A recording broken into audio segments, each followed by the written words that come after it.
The Eurobodalla Council will spend more than $75 million on capital works projects this financial year. Ratepayers will be charged an average of $1 a week more than last year, and councillors are getting a pay rise. Just a snapshot of the 2019-2020 operational plan, and here to tell us more about it is Eurobodalla Mayor Liz Innes. Councillor Innes, hello. Hi Simon, how are you this morning? Very well, thank you. So, details of how the council will spend more than $119 million in a big program of capital works this year.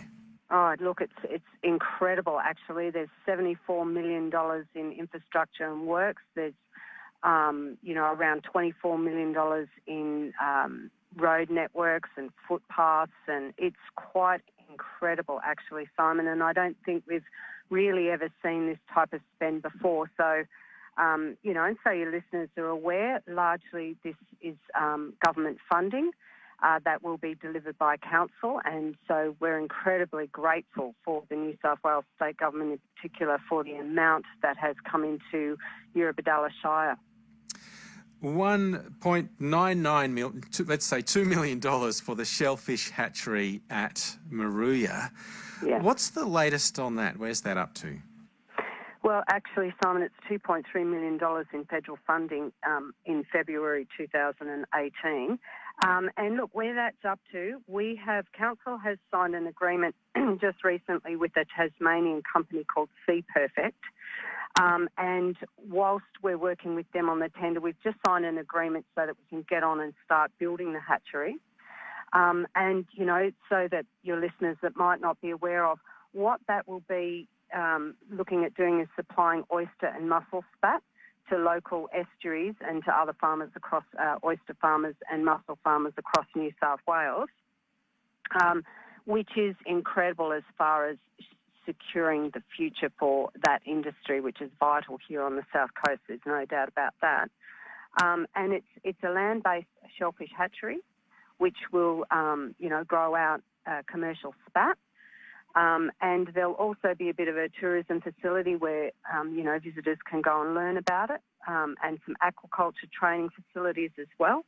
So, look, we're really looking forward to that project coming online. Okay, and any idea of the rough timeline for that?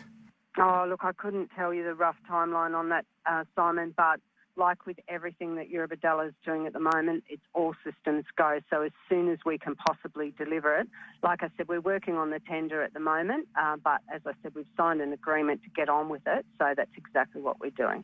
All right. And we learned last week, the last council meeting, Eurobodalla councillors had to vote on whether or not to accept or give themselves a pay rise as recommended by the local government remuneration tribunal. Is it a bit strange that councillors have to vote on their own pay rise?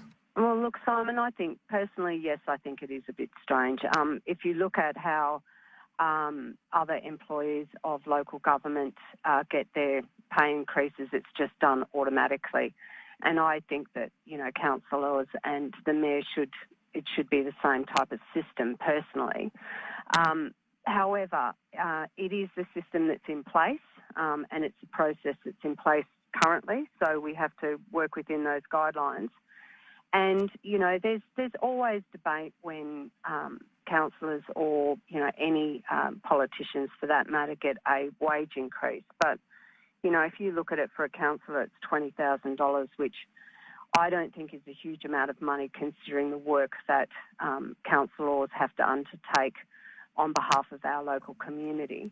It's an incredible commitment, and you certainly, as a councillor, you don't undertake it for the wages, that's for sure. You undertake it for what you can provide and what you can do to represent your local community. So, it's a massive commitment, and when I was considering whether or not I would accept that increase, I think it's important going into the future that we make sure that the fee that we get is attractive enough to, encourage people to put their hand up into the future. If you look across the board, and there was a fair amount of conversation around this at a recent country mayor's meeting that we held in Sydney, And, some of the other views from mayors were that if you look across the board, there's a lot of councillors that are people who have been retired or people that have more time on their hands. And there was a view that the remuneration that we get should be attractive enough to encourage young people, particularly, people that might be with families and things like that. And there was a view that at this stage it's probably not enough. So, I think it's important that we are responsible. Councillors, obviously, as I said on the day, they can donate their increase if they feel that they would like to do that to charities or whatever. But my view is that it certainly is a very modest remuneration for the work that councillors do. Okay, now we saw the state budget delivered late last month, and one of the budget cuts in there is to Destination New South Wales, tens of millions of dollars, and I understand we don't know yet exactly where those cuts will come from. Are you concerned by that? Look, Simon, I'm not overly concerned. We've got an incredible relationship with Destination New South Wales, and without knowing the details of the cuts, I can't see at this stage that it's going to majorly affect anything that we've got going on in the pipeline. Eurobadalla's economic strategic team, we've been doing some amazing work with Destination New South Wales. And, like I said, we don't know the details at this stage. Some of the things that that they have worked with us in the past, and I can't see it changing in the future, are things like Narooma Oyster Festival, River of Art, Wild Wombat, which is a mountain bike comp, and those types of things. So I cannot see that really changing. Council has put a massive effort into a tourism campaign that we're working on with Destination New South Wales. So, look, we'll wait and see, but at this stage I'm pretty optimistic that there won't be massive changes. Okay, and planning proceeding at the state government level for the new Eurobodalla Hospital. What's Eurobodalla Council's involvement in that? Well, Simon, like with the bridge construct here in Bateman's Bay, it's a New South Wales government project. So the reality is very little, other than, Council's incredibly supportive because it's a fantastic result for Eurobodalla, and it was budgeted in the recent budget. So, look, we'll offer any support that they might want from us, but at this stage it's a government project, so we have very little to do with it. And lots of people itching to know where it will be. Any clues? Look, I'm one of those people, Simon. I'm one of those people that's itching to know. So I won't even speculate on that. They will look at all the figures. They'll look at the demographics. They'll look at traffic flows. They'll look at all of those things when they make a decision. So, it's interesting. One thing I might say is that Eurobodalla is fairly constrained in the amount of available land that we have because, most people are aware we have a beautiful natural environment down here, but 75% of our shire is national parks or state forests. So that does leave us,